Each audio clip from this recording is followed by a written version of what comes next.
This is Monterastelli, and welcome to the Tapping Q&A podcast recorded live to tape from Williamsburg in Brooklyn. This is episode 665, originally aired July 10th, 2025. Hi, everyone. I hope this finds you well wherever you are and whatever time of day you're getting a chance to listen to this. Thanks for spending a little time with me today. What I want to do today is I want to share with you a concept that I think is super critical that we understand when we are engaging with transformation. Because if we make a mistake or we don't move from one part to another, which I'm going to explain here in just a moment, we're going to be in a circumstance that not only are we going to slow our healing down, in some cases, we're going to completely stop it, which then puts us in a circumstance where I want to heal, but my system is refusing to heal, which will either make us rebel with our system even more or just give up on transformation altogether. So not only is this about moving forward, but it's also about making sure that we don't create obstacles to other transformation in the future because we don't trust the transformational process. And so by the time we are done with all of this, what you're going to do is I want you to understand these simple concepts.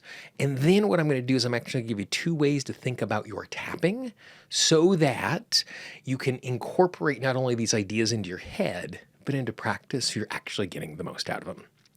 And so the idea is this. I was working with a client and we were looking at a past event where she had really strong negative emotions about the choices that she had made and how she had failed. And so as we were tapping along and as we were working our way through stuff, we started to provide reframes. And in this particular case, the reframes were the context. She didn't do a good job, and part of the reasons why she didn't do a good job is she was sick. And because she was sick, she was lower resourced, which means she wasn't thinking as clearly, which means she made mistakes. And so as we were tapping on this idea of, I recognize the fact that part of the reason I acted in this way is I was sick, which means I wasn't able to. And before I can even finish that, she's like, that's just an excuse. And I appreciate that sense. It's just an excuse. But when we are looking at transformation, I think there are actually 2 ways that we can look at why something happened. There is an excuse and there is an explanation. And those aren't just like differences without a distinction. For me, in the way I use the English language, there's a huge difference between those 2 things.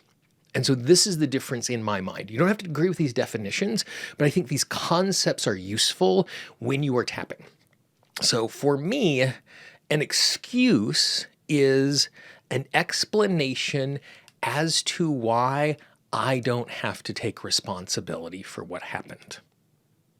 Where an explanation is me acknowledging what had happened and the context of what had happened so that I take the proper amount of responsibility. You can see the difference there. An excuse is about me trying to not take any responsibility at all. It's out of my control. I can't handle these sorts of things. It's too much for me, which may actually be true in some circumstances. But sometimes we just say that so we're not having to grapple with the outcome or grapple with our choices. And you'll notice in my definition of explanation, I specifically said taking proper responsibility. So for example, I could be in a circumstance where because I am under the weather, like the example with my client, I make a poor choice. I made the poor choice. Therefore, it's incumbent upon me to take responsibility for the consequences. But at the exact same time, what I can also do is I can recognize the reason why I made the poor choice is because of my resource state. So I'm giving myself permission to look at things clearly. Because another example of like looking at the difference between how we take responsibility for what happened and how we feel about it. So for example, I could be in a circumstance where I break your nose. And it can happen one of 2 ways. I could slip on the ice and my elbow goes flying and I accidentally elbow you in the nose. Or I could let my anger get the most of me and I reach out and I pop you in the nose. Now, in both circumstances, your nose is broken. In both circumstances, there is the same amount of pain. In both circumstances, it is incumbent upon me to take responsibility. But I emotionally respond differently to if I'm looking back with clear eyes, if I slipped and elbowed you versus being angry and punched you, hopefully I'm going to be much more critical of myself if I did it with intent versus when I did it as an accident. If I did it with intent, I'm judging my motives. If I did it in an accident, I'm judging my focus. And so when we are looking at our past and something goes wrong, if I make a mistake because I am sick, my emotional response towards my past self is going to be gentler if I made that past choice by recognizing I was sick when I made the choice. And again, I want to underline here, I am not taking away my responsibility for making that bad choice. But instead, I am not beating myself up and going, stupid, stupid, stupid, stupid, stupid. How could you make that mistake? Because that is unhelpful for me. Now I might go, ooh, I should have known better than doing that hard thing when I was sick. And so you can see immediately me going stupid, stupid, stupid, stupid, stupid is my subconscious mind trying to correct me. Me going, ooh, my resource state was diminished. I made a bad choice. Let's see if I can fix that.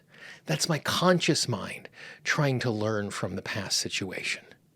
And so when we move from an excuse to an explanation, what we're doing is we are extending the understanding of the context. And the thing that is amazing about this, and I have a whole training coming this fall on this because I think this is such a key point, our understanding of context, I am able to be gracious with the people in my life when they make a mistake in context. So much so that I am even willing to try and talk them into not beating themselves up so much because of the mistake they made in context, where I'm unwilling to extend myself the exact same grace. And so for me, by stepping back and looking at this in terms of excuse versus explanation and not saying, oh, I don't have to worry about that, to, I'm explaining what's going on, because we abhor the explanation because we want to be responsible for what is going on. And so it makes it easier for us to engage in that. So again, the difference. An excuse is me saying something so I don't have to take responsibility. An explanation is me recognizing the context and taking the appropriate amount of responsibility.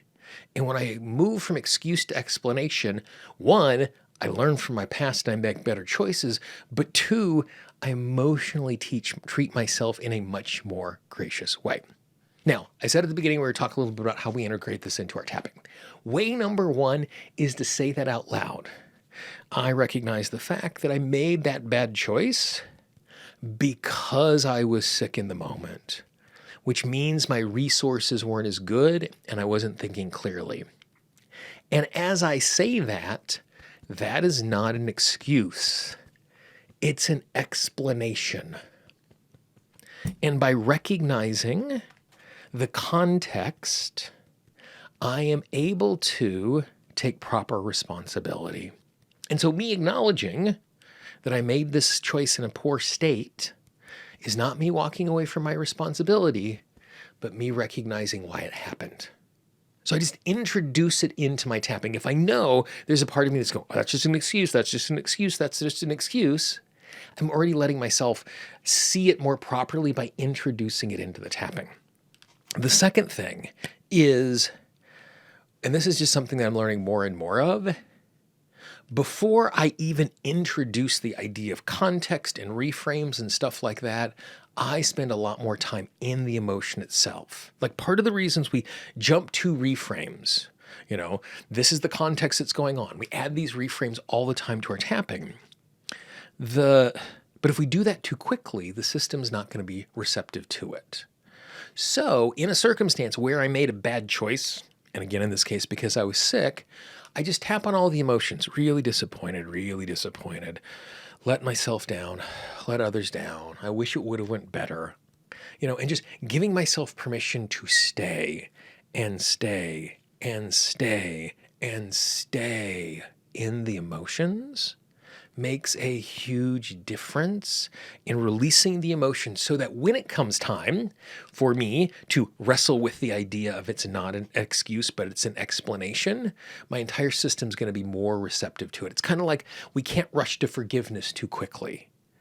We need to be in a place where we've been through and engaged with and felt our way through all of the emotion before we start working on forgiveness. This is no different.